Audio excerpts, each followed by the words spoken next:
जय राम जी की। रामचरित्र मानस अति पावन, सहस सरस अति मन भावन। पुनि पुनि कीर्तने हो सुनाए सुनाए, हिय की प्यास बुझत न बुझाए।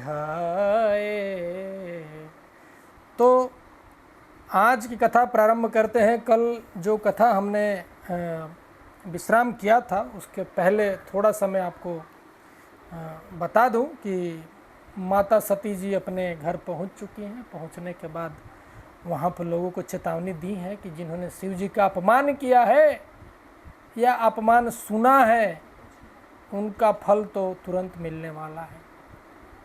इसके बाद जो यज्ञ का कुंड जल रहा था, अग्नि जल रही थी, उसके अंदर सती जी ने अपने शरीर का त्याग किया है। ये कल तक की कथा है। आज आगे कथा मैं पढ़ रहा हूँ। सती मरनु सुनि शंभुगन, लगे करन मख खीस। यज्ञ विध्वंस बिलोकि भृगु, रक्षा कीन्ही मुनीस। सती का मरण सुनकर शिव जी के गण यज्ञ विध्वंस करने लगे। यह विध्वंस होते देखकर मुनीश्वर भृगु जी ने उसकी रक्षा की। जब सती माता ने अपना शरीर त्याग दिया, उसमें मरण की बातें सुनी जी, तो जो गण उनके साथ गए थे शिव जी के, उन्होंने जो यज्ञ का विध्वंस करना था वो करना चालू कर दिया था। जो भृगु जी ने, मुनीश्वर भृगु जी ने बचाने की लिए प्रयत्न किया है। समाचार सब शंकर पाए, वीरभद्र करि कोप पठाए। यज्ञ विध्वंस जाय तिन कीन्हा, सकल सुरन विधिवत फल दीन्हा। यह सब समाचार शिव जी को मिले, तब उन्होंने क्रोध करके वीरभद्र को भेजा। उन्होंने वहां जाकर यह विध्वंस कर डाला और सब देवताओं को यथोचित फल दंड दिया। शिव जी को जब यह समाचार मिला तो वीरभद्र जी को भेजा है, और भेजने के बाद जो वहाँ पे विध्वंस हुआ है वो देवताओं को यथाचित जो माता जी ने कह दिया था कि इसका फल मिलेगा, उनको उचित फल स्वरूप दंड दिया है। भय जगत विदित दक्ष गति सोई, जसि कछु शंभु विमुख कह होई। यह इतिहास सकल जग जानी, ताते मैं संक्षेप बखानी। दक्ष की जगत प्रसिद्ध वही गति हुई जो शिवद्रोही की हुआ करती है। यह इतिहास सारा संसार जानता है, इसलिए मैंने संक्षेप में वर्णन किया है। प्रभु जी कह रहे हैं कि दक्ष की वही गति हुई है जो शिव जी से विमुख होने के बाद किसी भी प्राणी की होती है। इन्होंने कह रहे हैं कि संसार जगत जानता है, इसको संक्षेप में वर्णन किया है। सती मरत हरिब सन बरु मागा, जन्म जन्म शिव पद अनुरागा। तेहि कारण हिम गृह गर जाई, जन्मी पार्वती तनु पाई। सती ने मरते समय भगवान हरि से यह वर मांगा कि मेरा जन्म जन्म में शिव जी के चरणों में अनुराग रहे। इसी कारण उन्होंने हिमाचल के घर जाकर पार्वती जी के शरीर से जन्म लिया है। अब यहाँ पे देखिए, यहाँ पे कथा प्रभु जी ने समाप्त किया है। और आगे जब सती जी मरण हुई तो उन्होंने हरि जी से, श्री रामचंद्र भगवान से यह वर मांगा था कि प्रभु अब मेरे जन्म में हमेशा शिव जी के चरणों में अनुराग रहे, ऐसा वचन आप दीजिएगा, ऐसा हमें आशीर्वाद दीजिएगा। फलस्वरूप इनका जो जन्म हुआ राजा हिमाचल के घर पे, पार्वती जी के नाम से इनका दोबारा जन्म हुआ है। जब ते उमा शैल गृह जाई, सकल सिद्धि संपत तह छाई। जहाँ तह मुनि मन सु आश्रम कीन्हे उचित बासहिम भूधर दीन है। जब से उमा जी हिमाचल के घर में जन्मी तब से वहाँ सारी सिद्धियाँ और संपत्तियाँ छा गईं। मुनियों ने जहाँ तहाँ सुंदर आश्रम बना लिए और हिमाचल ने उनको उचित स्थान भी दिए। जैसे ही हिमाचल के घर उमा जी पार्वती माता का जन्म हुआ है,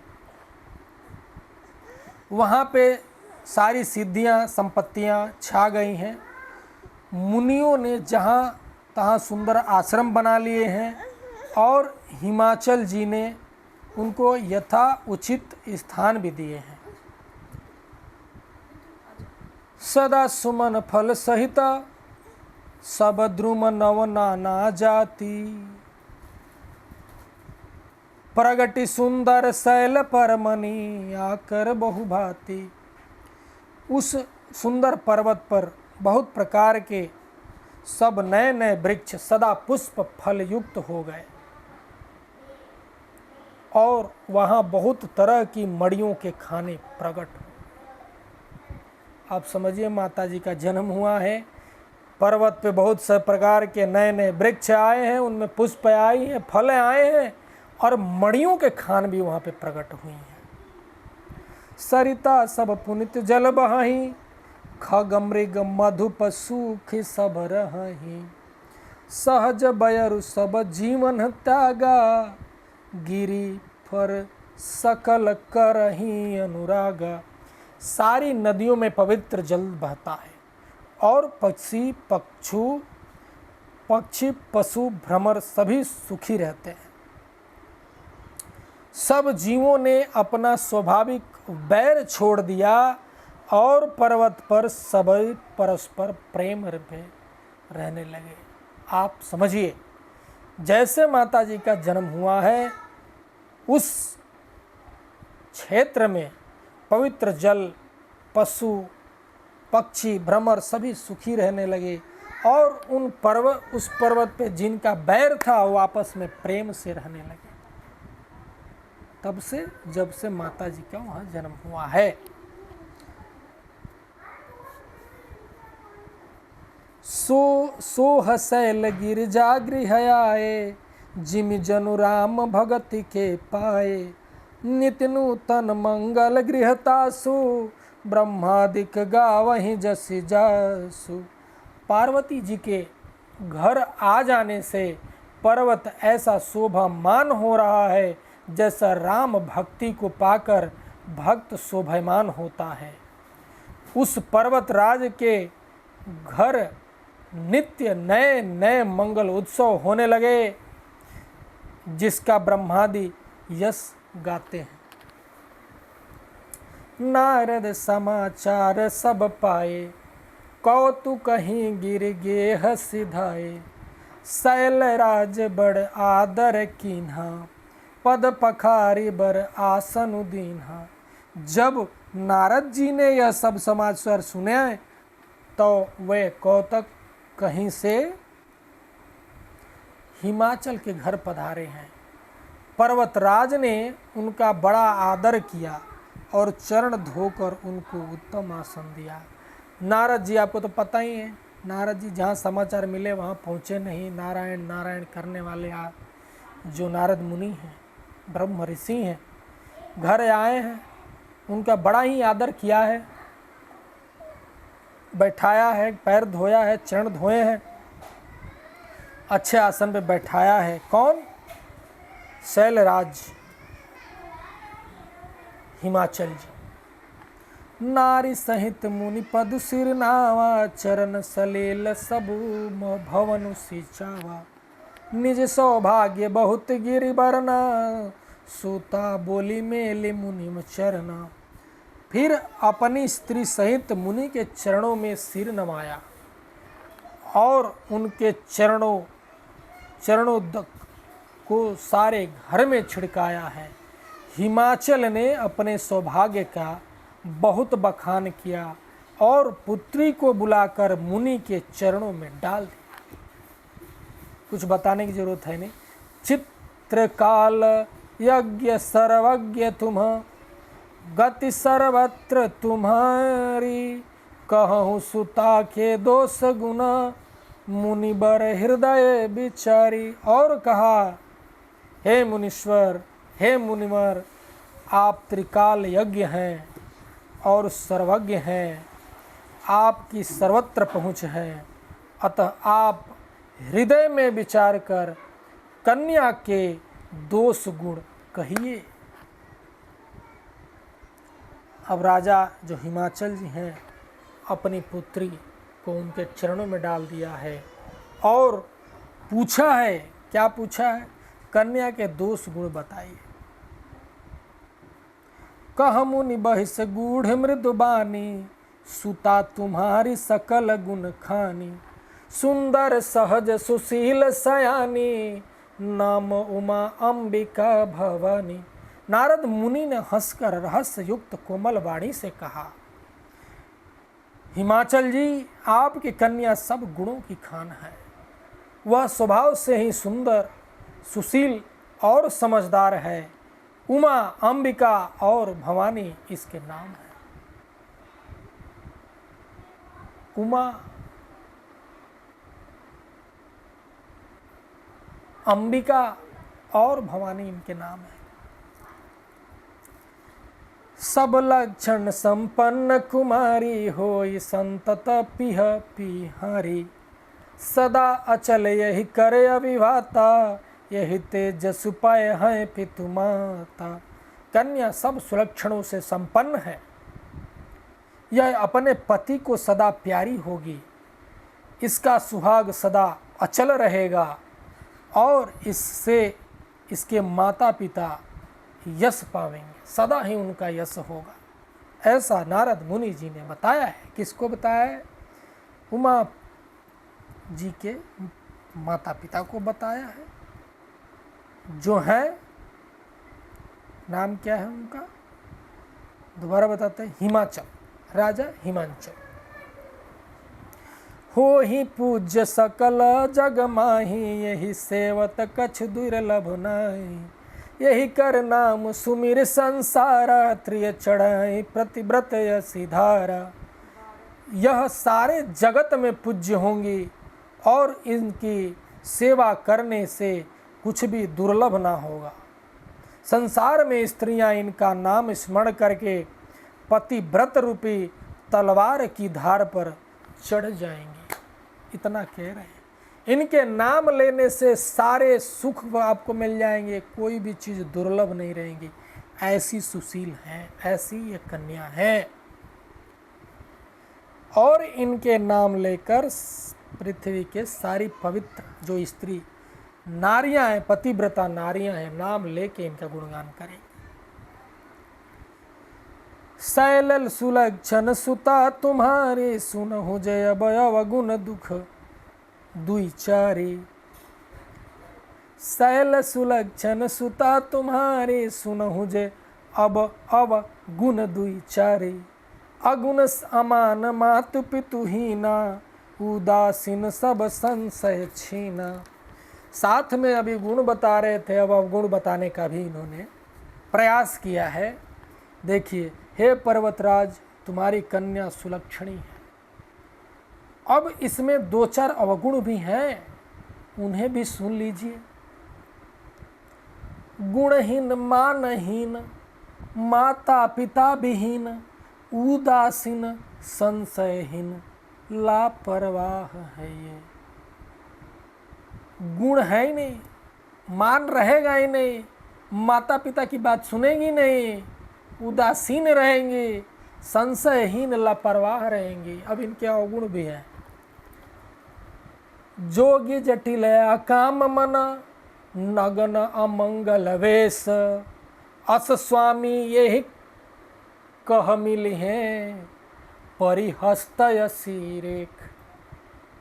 योगी जटाधारी, निष्काम हृदय, गंगा और अमंगल वेश वाला ऐसा पति इनको मिलेगा। इसके हाथ में ऐसी ही रेखा पड़ी है। अब सुनिएगा, जिनकी बेटी के लिए ऐसा अगर कुछ कहा जाएगा, उनके हृदय में क्या बीत रही है। सुनिए क्या कह रहे हैं। योगी इनके जो पति होंगे वो कौन होंगे? योगी होंगे, जटाधारी होंगे, निष्काम हृदय, नंगा और अमंगल वेश वाला, अमंगल नहीं, अमंगल वेश वाला ऐसा पति इनको मतलब कन्या को मिलेगा। इसके हाथ में ऐसी रेखा है, रेखा देख के वो बता। सुनि मुनि गिरिया सित्य जिय जानी, दुख दंपति उमा हरसानी। नारद हूँ यह भेदनु जाना, दशा एक समुझब बिल गाना। नारद मुनि की वाणी सुनकर और उसको हृदय में सत्य जानकर पति पत्नी हिमवान और मैना, माता जी का नाम है उनके मैना, हिमवान जो हिमाचल जी हैं, को दुख हुआ और पार्वती जी प्रसन्न हुई। नारद जी ने भी इस रहस्य को नहीं जाना, क्योंकि सबकी बाहरी दशा एक सी होने पर भी भीतरी समझ भिन्न भिन्न थी। किसको दुख हुआ, किसको सुख हुआ, नारद जी ऐसा बता रहे कि नहीं जान पाए, सबकी दशा भिन्न भिन्न थी। माता पिता तो बहुत दुखी हुए, लेकिन पुत्री बड़ा ही प्रसन्न हुई। क्यों? उनको तो चाहिए ही वही, आए इसी के लिए है। उपजे हुसी उपद कमल सनेहु, मिलन कठिन मन भाषण देहु। जानी कुंवर प्रीति दुराए, सखी उछंग बैठी मुन पुनि जाए। उन्हें शिव जी के चरण कमलों में से स्नेह उत्पन्न हुआ, परंतु मन में यह संदेह हुआ कि उनका मिलना कठिन है। अवसर ठीक न जानकर उमा ने अपने प्रेम को छुपा लिया और फिर वे सखी की गोद में जाकर बैठ गईं। शिव जी के चरण में स्नेह कमल प्रेम उत्पन्न हुआ है उमा जी को, लेकिन उन्होंने सही समय न जाकर उसको उजागर नहीं किया है, किसी की सखी के साथ बैठ गए। झूठी न होई देवर ऋषि बानी, सोचही संपत सखी सयानी। उर्धरि धीर कहूँ गिरिराऊ, कहूँ नाथ का करी उपाऊ। देवर्षि की बाणी झूठी ना होगी, यह विचार कर हिमवान, मैना और सारी चतुर सखियां चिंता करने लगी। फिर हृदय में धीरज धर रखकर पर्वतराज ने कहा, हे नाथ, कहिए अब क्या उपाय किया जाए। माता पिता को तकलीफ तो होती है कि भैया इससे वर मिल जाए तो हमारी कन्या का तो हो जाए, कैसे होगा, चलेगा ही नहीं। तो देवर्षि की बात ये भी जान रहे हैं कि झूठी तो नहीं हो सकती। उनसे पूछ रहे हैं कि इसका कोई उपाय है प्रभु, तो बताइए, हम इनका कुछ करें।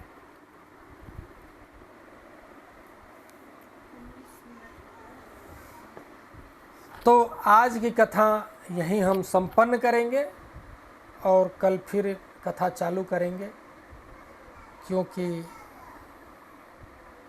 आगे की कहानी अब उपाय पे कैसा होगी देखते हैं। एक दोहा है, कह मुनि सहिमवंत सुनु, जो विधि लिखा लीलार। देव दनुज नर नाग मुनि, कोहु न मेटि निहार। इस चौपाई से, इस दोहा से स्पष्ट है कि जो लिख गया है लीलार पे वो मिट नहीं सकता, इसका कोई उपाय नहीं है, कोई मिटानिहार नहीं है। मंगल भवनय मंगलहारी, उमा सहित जेहि जपत त्रिपुरारे।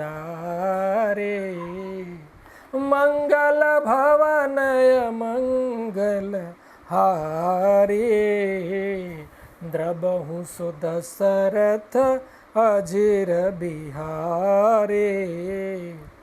कथा विसर्जन होतु है सुनहु वीर हनुमान, राम लक्ष्मण श्री जानकी सदा करहु कल्याण।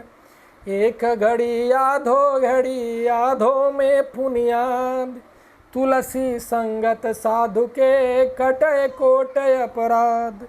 जो जन जहाँ से आए हूँ कथा सुनय मन लाय, अपने अपने धाम को विदा हो हर्षाय। श्रोता सब आश्रम गयो शंभु गयो कैलाश, रामायण मम हृदय में आई करहूँ तुम बास। बोलिए श्री रामचंद्र भगवान की जय। जय श्री राम।